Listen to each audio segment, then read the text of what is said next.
So without further introduction from me, could I ask you all to please put your hands together to welcome His Excellency, the President of Afghanistan, to the stage.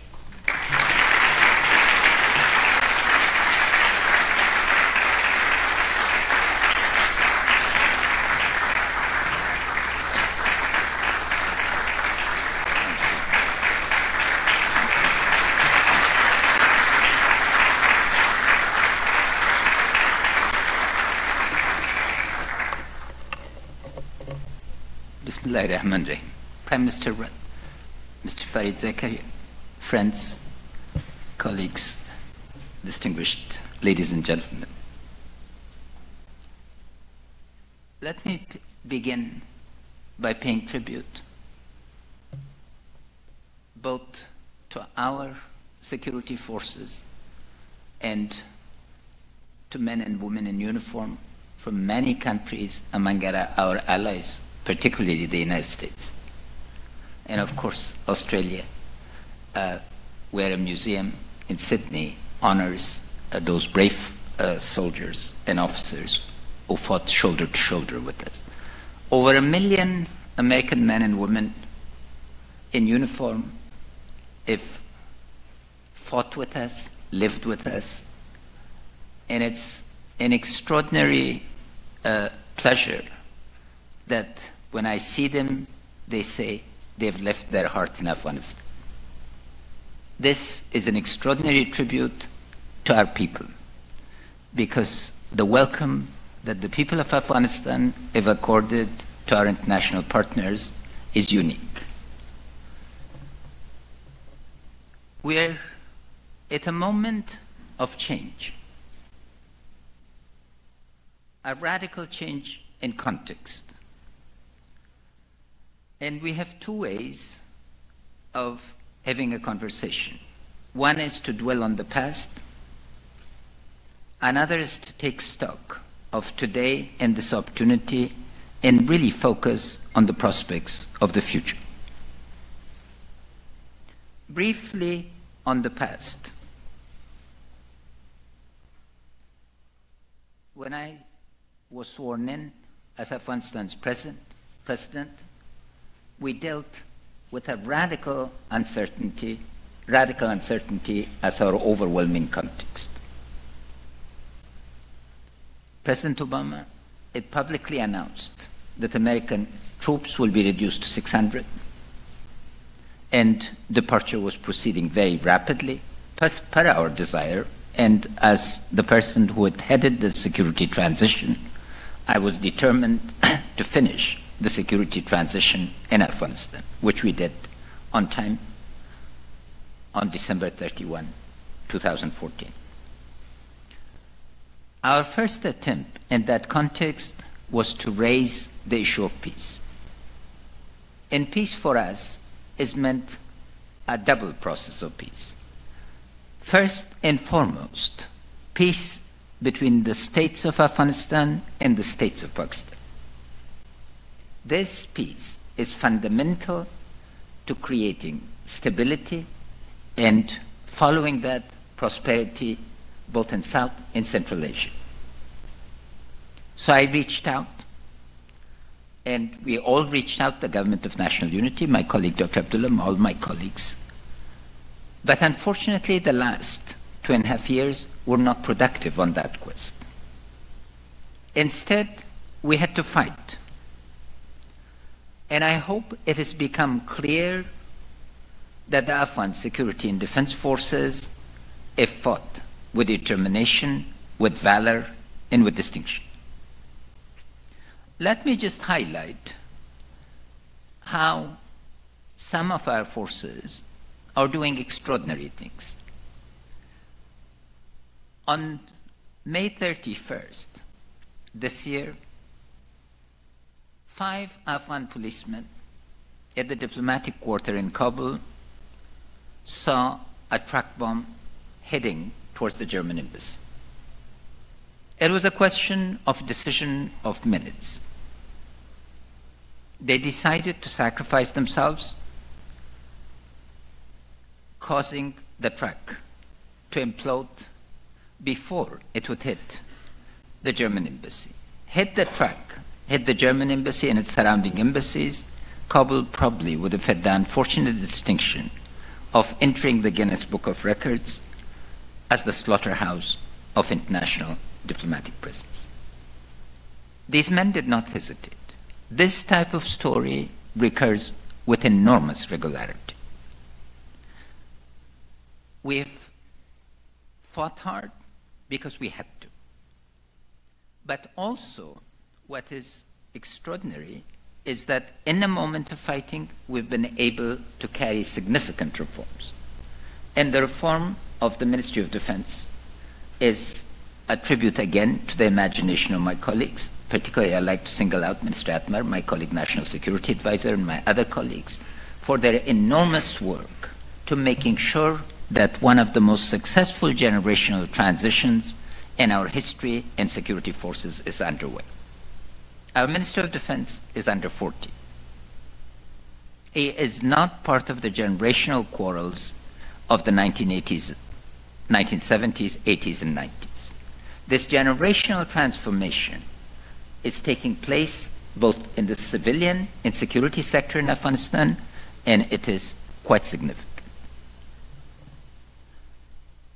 So the news, because always the question is asked, this percentage of country, that percentage of country, under whose control, etc. What I want to put the equation is simple. The Afghan army has been able to take every single district within days. Our problem has been holding. And holding has been because our police is not substantially reformed and is not at the capacity. But this is changing, and hopefully we'll be able to move. So coming to the present. But before that, the present, the dominant characteristic of the present is what I call the fifth wave of political violence. Terrorism is not new. Mr. Zakaria has written on this, he knows a lot better. But beginning with anarchism, this is the fifth wave. What is new is the way. All previous waves were based on secret societies, face-to-face networks. This is a Facebook to faceless networks. It is an extraordinary combination of transnational networks, transnational criminal organizations, and transnational cyber security linkages. What we need to take account of is if the previous waves are to go by, this is not going to be a phenomena or a challenge of a year or two. It is more likely to be a challenge of a decade or 2 decades. The politics necessary, the international coordination necessary to deal with this requires a different perspective, and I hope we can rise to that challenge. The other components of the security are regional and domestic, and in that context, I'd like to welcome the announcement of the South Asia strategy by the Trump administration. The number of troops. So first, clarifications. The increase in the number of troops is modest. Second, I want to assure every American parent that American forces are not going to be involved in combat. The security transition is not being reversed. The increase in troops is within the limits and understandings of the bilateral security agreement and the strategic partnership agreement. What is new is bringing all instruments of American power to the equation. It's the combination of diplomacy and also economic engagement that makes this distinctive. Because of this, the opening is to a comprehensive dialogue between Afghanistan and Pakistan on the one hand, and in the context of the quadrilateral dialogue between Afghanistan, Pakistan, United States, and China on that. It is a unique opportunity for the leadership of Pakistan to discuss with us the legacy of the past and a determination not to repeat the past, but to overcome the past. Securing the future of South Asia is enormously significant because tens of millions of people who live today in poverty as a result of our common understanding could see their pathway towards prosperity. As Mr. Brad said, the role of the Asia Society across. But we look at Asia being located at its heart. And being at the heart means something very simple. The Asian continental economy will not come together unless Afghanistan is made whole.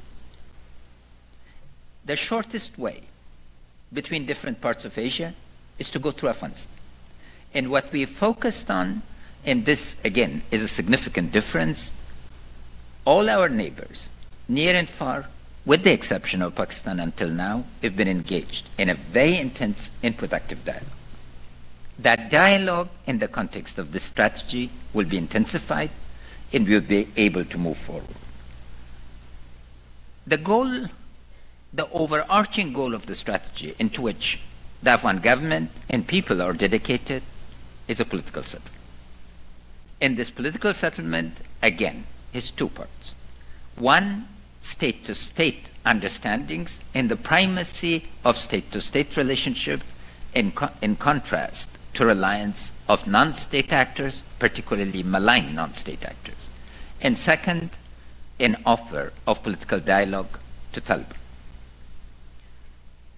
It should be clear to various Taliban groups that they cannot win in the military field. Were it be possible, it would have happened in the last years where we were fighting under enormous constraints. Today, with the support and clarity of support that is provided, a military victory for them is impossible. Second, they need to realize that they're losing the people of Afghanistan. Each atrocity that is committed, each violation of human rights, each attack on a mosque, a shrine, a village, a women's network, etc., is alienating people further. We need, however, to prepare our society for peace, because peace must lead to stability. It's not every type of peace that we seek, but a peace that can bring enduring stability to us and to the region. To make sure that an Afghan can prove an Australian wrong, I end my comments and I welcome Farid Zakaria for a conversation.